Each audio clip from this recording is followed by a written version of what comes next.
Hello and welcome to Rock Paper Shotgun. If you clicked on this video, you're looking for Gears tactics, tips and tricks, so let's not waste time on idle chit chat. There's a war to be won. These tips will squeeze more damage out of your turns, make scavenger missions an absolute pushover, and explain how to build some of the most lethal classes in the game. Time code's in the description, but I'd love it if you watched the whole thing, gave it a like and shared your own tips and builds in the comments. Onwards! I'll start with a basic tip that I'm surprised the game doesn't explain. When a character slides into cover, you actually get a few extra steps of movement that isn't shown on your movement range. This is how far you can get with normal movement, but you can actually reach this little bit further. Instead of allowing the game to plot your path for you, why not take movement one action point at a time, trying to use cover slides to stretch it out. The extra distance could be the difference between reaching an enemy to execute or a downed friend for a revive. It's also good for squeezing extra meters out of scavenger missions, where bombers chase from behind. Oh, and while we're on the subject of the game plotting a path, remember that you can override that movement path by placing waypoints. By holding control as you click to move. You can use this to skirt around the edges of overwatch cones that the game might otherwise force you through. Frag grenades are brilliantly overpowered. They do high damage in a large area of effect and knock enemies out of Overwatch. In levels where you have huge gangs of wretches or enemies grouping up to swarm your control point, these are invaluable. So as soon as you can, swap Gabe's stim grenade for frags in the barracks. You want everyone using explosions. Also, look for leg armor with the utility belt passive. It speeds up grenade cooldown and is the most useful armor passive for most classes. While we're talking grenades, much like the cover slide, you can squeeze extra distance from throws. Grenades bounce and ricochet off scenery, so if you can't get grenade to reach, try aiming at walls or the edges of scenery to see if you can bounce some damage into awkwardly placed enemies. Often a single pixel can make a huge difference to the throwing arc, so be as precise as you can. Finally, on the subject of explosives, you can use them to easily seal emergence holes before they open up. Using the scout's proximity mine or planting a frag grenade on the hole will close it the second it opens. Very handy. Overwatch is one of the best things about Gears Tactics, turning it into a spatial puzzle game as two sides try to pin each other down. Being able to disrupt enemy Overwatch is vital.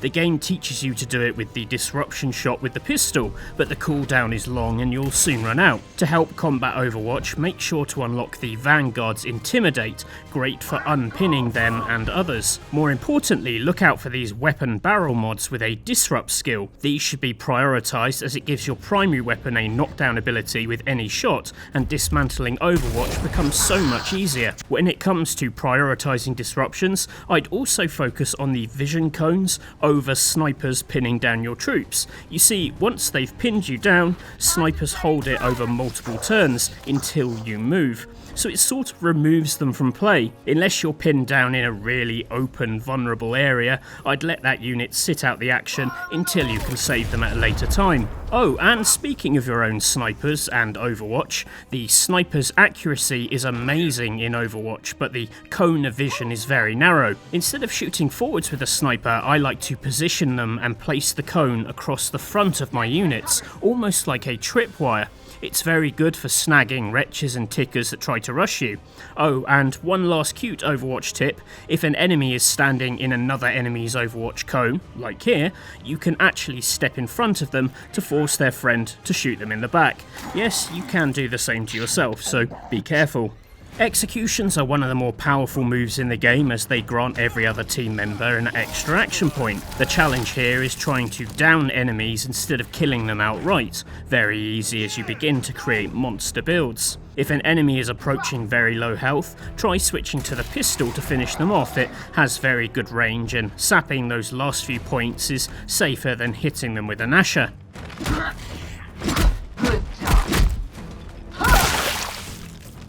If you can smell something pungent, it's because this next tip is pure cheese. I'm almost ashamed to suggest it. Many story and side missions are split into two halves, with a gate or bridge to open up the second area. Once you've cleared out enemies guarding this gate, you can use the checkpoint to refresh skills and grenades that are on cooldown. As there are no enemies remaining, you can just keep hitting end turn to get everyone ready to face whatever is through the gate. However, after a number of turns, around 4 or 5, the game will airdrop more enemies into the area to encourage you to move on. Hilariously, it tends to drop a boomer, or 2 of them, which is actually a really good opportunity to get your hands on a boomshot to take into the next area. Positioning yourself with this airdrop in mind, putting characters up high or behind good cover, and it's actually a really cheap way to get a meaty gun.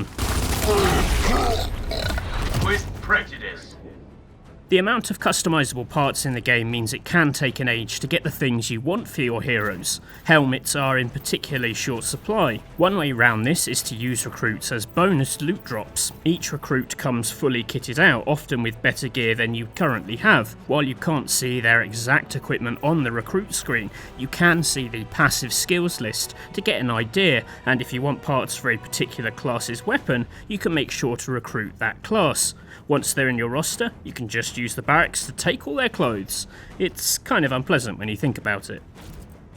Generally, it's really important to equip your characters out for the mission they are going to face. These mission modifiers down the side can change what you need. If a modifier removes grenade damage or prevents from entering Overwatch, don't sit on passive skills that boost those skills. Invest somewhere else. But I want to specifically focus on scavenger missions, as these have a totally different pace to anything else in the game, as they are primarily about speed of movement to escape a bombing run. Yes, I know the rescue missions have a time limit, but I've yet to struggle with that with any of the classes I've used. I actually recommend building or respecking a scout specifically to take on scavenger missions.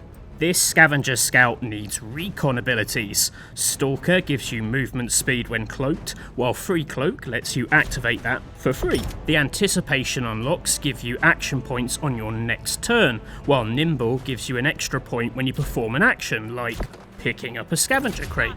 You can only trigger that once a turn, but every little counts. If you've got them, also equip Ranger Treads for extra movement range and armor with the Blitz skill. This gives a chance of a bonus action point if you don't shoot, which you won't be doing. This whole build is focused on getting in and getting out without ever firing a shot, using the crates to stretch out your movement and then cloak to leave the scout wherever you want on the battlefield. The only thing you really need to be careful of is to activate Anticipate before cloak, as it will remove your hidden status. Finally, use the sprint ability to gun it towards the finish line. You'll easily get all 5 crates with one character without ever firing a shot. I also want to quickly shout out to my 2 most valuable builds for the length of the campaign.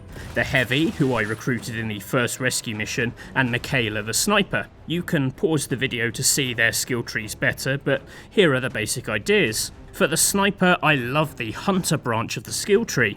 I know some people swear by the critical boosts of Marksman, but these Hunter skills feel a lot more reliable, as they have fixed rewards for achieving fixed things. Key to this is Chain Shot level 2, which gives 2 action points for landing a hit. This gives you more wiggle room for Fast Fingers level 2, which reloads and grants an action point if you kill an enemy or down an enemy. Then there's Ultimate Shot, which gives you maximum actions for a down or a kill. If you could guarantee killing or downing enemies, that would be 9 sniper shots in a turn. The trick then is to try and increase those odds with weapon mods that boost accuracy or critical chances, and if you get the drop, the threaded barrel that gives a critical hit bonus from high ground. Yes, this strategy largely relies on having high ground to boost critical hit chance, though you can improve the odds of this with a support character's lock and load. That increases squad damage by 50% and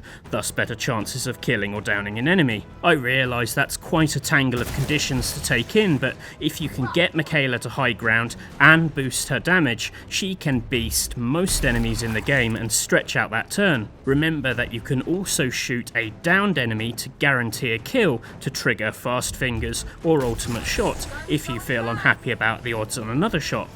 As much as I love the sniper, the heavy is my Gears Tactics MVP, and that stands for Most Violent Powerhouse. This guy has one role: to sit in place and become a meat mulching machine. My skill tree unlocks are all about boosting his anchored status, which is what sees damage and accuracy stack every time he shoots from one location. Anchor level 2 pushes the stack to 5 times. Fury lets him shoot again if he misses or only land a partial hit, while Strategic Position boosts his chance of critical hits against units out of cover, which will happen a lot in Overwatch. Importantly, the redeploy skill lets him carry his anchored bonus to another location. In fact, by giving him 3 action points, it's a great chance to radically relocate him. He can't also fire once it's been activated, so use this to really sprint far, perhaps reach higher ground. With his equipment, I boost damage and critical chance, his ammo, which is super important, and try to get a recoil adapter with the patrol skill, as this boosts Overwatch damage even further. Finish it off with a helmet that boosts critical hit damage, and leg armor with the double down skill, which stacks damage after you take a shot. What this adds up to is a beast that gets deadlier the more he shoots. The trick with him is getting him in a good location with a line of sight over many enemies, popping him in Overwatch, and then using the supply classes in power ability to boost his action points and damage. Any action points you give to a character in Overwatch, including the points from executions, give more shots during Overwatch, and now you can understand why this guy is so useful.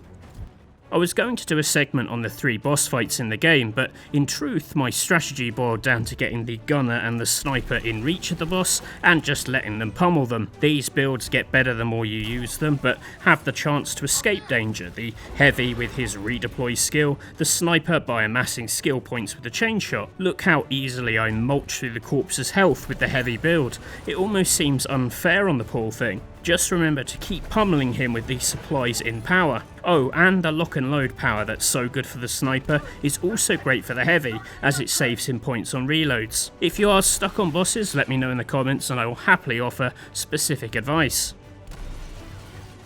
To be honest, part of the fun of Gears Tactics is discovering the viability of most character builds and loadouts, so these are only recommendations of things I've been having fun with. As I mentioned, I really want to hear about your killer builds and your own tips, so please put them in the comments. I'd also love it if you watched my Gears Tactics review. I know you already own the game at this point, but I worked reasonably hard on it and the YouTube algorithm took a big old shit on it. Any eyes on that would be much appreciated. Please give this a like and subscribe to Rock Paper Shotgun for more stuff like this. If it's good and on PC, we'll try to cover it. Thanks for watching and hopefully see you soon. Bye for now.